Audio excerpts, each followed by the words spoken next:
Have you ever wondered how people afford sending their children to college? Sometimes the first child is manageable, the second is tight, and by the third or fourth child, it's downright impossible. Today, we're going to talk about how to set yourself up financially to send your children to college and afford that college tuition. Hi, I'm Olivia Kirk. I'm Tim Urich. We're from Tier 1 Capital, and we're here to show you how to regain control of your money. For the best advice on controlling your cash flow, be sure to subscribe to our channel. And don't forget to hit that bell to be notified when we upload new videos twice every single week.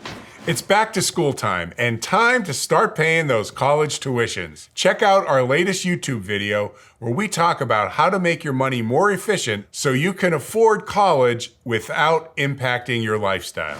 The cost of college education has been rising at a rate that is significantly higher than the rate of inflation. Basically, what that means is what it's going to cost you to send your children to college is growing much faster than the income that you're earning. But here's the deal.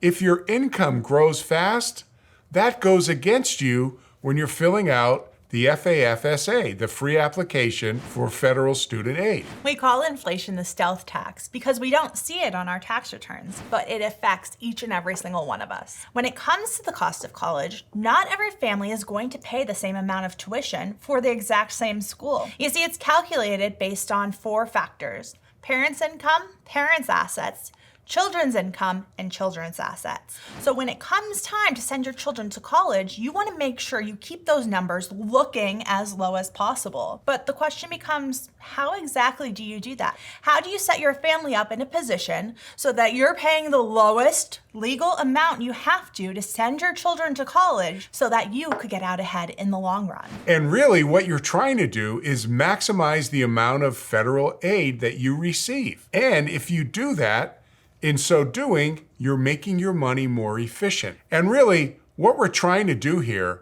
is show you how to send your children to college with minimal impact on your ability to save for your future and with minimal impact on your current lifestyle. But here's the issue. Traditional methods of paying for college and saving for college are going to leave you pinched. Because here's a secret, 529 savings accounts count against you when it comes to federal aid application. So by doing the right thing and saving for your children to go to college, because that's a major capital expenditure, you're actually decreasing the amount of aid that your family is going to qualify for because you did the right thing to save for college. Leave us a comment down below. Are you in the process of paying for your children's college education? What impact has it had on your cash flow, your savings, and your peace of mind? And if it seems like you're damned if you do and damned if you don't, I got news for you. That's the way they set it up. You see, everything that served you well financially up until the point your children are applying for federal aid will work against you going forward after the application for federal student aid. No parent should have to choose between sending their child to their dream school and funding their own retirement. But unfortunately, that's what it comes down to a lot of times in these college funding situations. Because you know what wasn't factored into the FAFSA calculation? How much money parents are paying towards their own debt on a monthly basis. And clearly, the amount of debt you have is going to impact not only your lifestyle, but your ability to pay for your child to go to college. Especially if you plan on doing so without derailing your own retirement. There's only so much cash flow to go around. And obviously, if you have a lot of debt payments, there's only so much left over at the end of the month. And so what happens is a lot of parents are forced to decrease their retirement savings at the time they're sending their children to college so that they're able to finance the cost of college tuition. So here's the solution. You really should be looking at ways to make your money more efficient, because the more efficient your money becomes, the better prepared you are